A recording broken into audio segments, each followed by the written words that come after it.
things matter, when the total ludicrousness of life is proved by the very method by which it is supported. A man strikes the lyre and says, "Life is real, life is earnest," and then goes into a room and stuffs alien substances into a hole in his head. I think Nature was indeed a little broad in her humour in these matters, but we all fall back on the pantomime, as I have in this municipal affair. Nature has her farces, like the act of eating or the shape of the kangaroo, for the more brutal appetite. She keeps her stars and mountains for those who can appreciate something more subtly ridiculous. He turned to his equerry.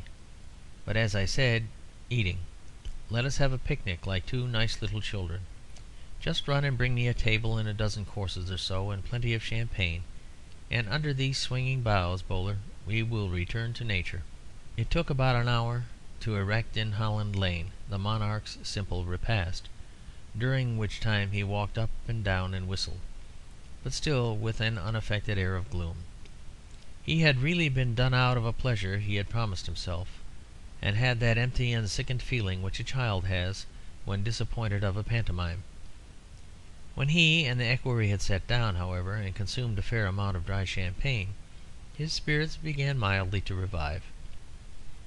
"Things take too long in this world," he said. "I detest all this Barkerian business about evolution and the gradual modification of things. I wish the world had been made in 6 days and knocked to pieces again in 6 more, and I wish I had done it. The joke's good enough in a broad way, sun and moon and the image of God and all that, but they keep it up so damnably long. Did you ever long for a miracle, Bowler?" "No, sir," said Bowler, who was an evolutionist and had been carefully brought up. "Then I have," answered the King. "I have walked along a street with the best cigar in the cosmos in my mouth, and more Burgundy inside me than you ever saw in your life, and longed that the lamp post would turn into an elephant to save me from the hell of blank existence. Take my word for it, my evolutionary Bowler, don't you believe people when they tell you that people sought for a sign and believed in miracles because they were ignorant. They did it because they were wise, filthily, vilely wise, too wise to eat or sleep or put on their boots with patience.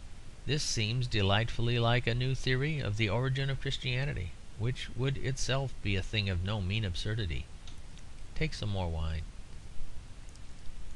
The wind blew round them as they sat at their little table with its white cloth and bright wine cups, and flung the tree tops of Holland Park against each other. But the sun was in that strong temper which turns green into gold. The King pushed away his plate, lit a cigar slowly, and went on. "Yesterday I thought that something next door to a really entertaining miracle might happen to me before I went to amuse the worms. To see that red-haired maniac waving a great sword and making speeches to his incomparable followers would have been a glimpse of that land of youth from which the fates shut us out. I had planned some quite delightful things, a Congress of Knightsbridge with a treaty and myself in the chair, and perhaps a Roman triumph with jolly old Barker led in chains. And now these wretched prigs have gone and stamped out the exquisite Mr. Wayne altogether, and I suppose they will put him in a private asylum somewhere in their damned humane way. I think of the treasures daily poured out to his unappreciative keeper. I wonder whether they would let me be his keeper. But life is a veil. Never forget at any moment of your existence to regard it in the light of a veil. This graceful habit, if not acquired in youth." The King stopped with his cigar lifted, for there had slid into his eyes the startled look of a man listening. He did not move for a few moments, then turned his head sharply towards the high, thin, and lath-like paling which fenced certain long gardens and similar spaces from the lane. From behind it there was coming a curious scrambling and scraping noise, as of a desperate thing imprisoned in this box of thin wood. The King threw away his cigar and jumped on to the table. From this position he saw a pair of hands hanging with a hungry clutch at the top of the fence.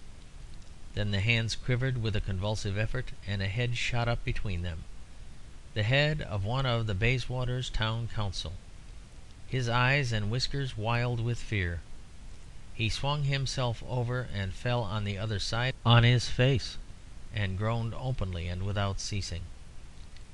The next moment the thin taut wood of the fence was struck as by a bullet, so that it reverberated like a drum, and over it came tearing and cursing, with torn clothes and broken nails and bleeding faces, 20 men at one rush. The King sprang 5 feet clear off the table to the ground. The moment after the table was flung over, sending bottles and glasses flying, and the débris was literally swept along the ground by that stream of men pouring past, and Bowler was borne along with them, as the King said in his famous newspaper article, like a captured bride. The great fence swung and split under the load of climbers that still scaled and cleared it. Tremendous gaps were torn in it by this living artillery, and through them the King could see more and more frantic faces as in a dream, and more men running. They were as miscellaneous as if someone had taken the lid off a human dustbin. Some were untouched, some were slashed and battered and bloody, some were splendidly dressed, some tattered and half naked. Some were in the fantastic garb of the burlesque cities, some in the dullest modern dress. The King stared at all of them, but none of them looked at the King. Suddenly he stepped forward. "Barker," he said, "what is all this?" "Beaten," said the politician, "beaten all to hell." And he plunged past with nostrils shaking like a horse's, and more men plunged after him. Almost as he spoke, the last standing strip of fence bowed and snapped, flinging, as from a catapult, a new figure upon the road. He wore the flaming red of the halberdiers of Notting Hill, and on his weapon there was blood, and in his face victory. In another moment masses of red glowed through the gaps of fence, and the pursuers with their halberds came pouring down the lane. Pursued and pursuers alike swept by the little figure with the owlish eyes, who had not taken his hands out of his pockets. The King had still little beyond the confused sense of a man caught in a torrent, the feeling of men eddying by. Then something happened which he was never able afterwards to describe, and which we cannot describe for him. Suddenly in the dark entrance, between the broken gates of a garden, there appeared, framed, a flaming figure. Adam Wayne, the conqueror, with his face flung back and his mane like a lion's, stood with his great sword point upwards, the red raiment of his office flapping round him like the red wings of an archangel. And the King saw, he knew not how, something new and overwhelming. The great green trees, the great red robes swung together in the wind.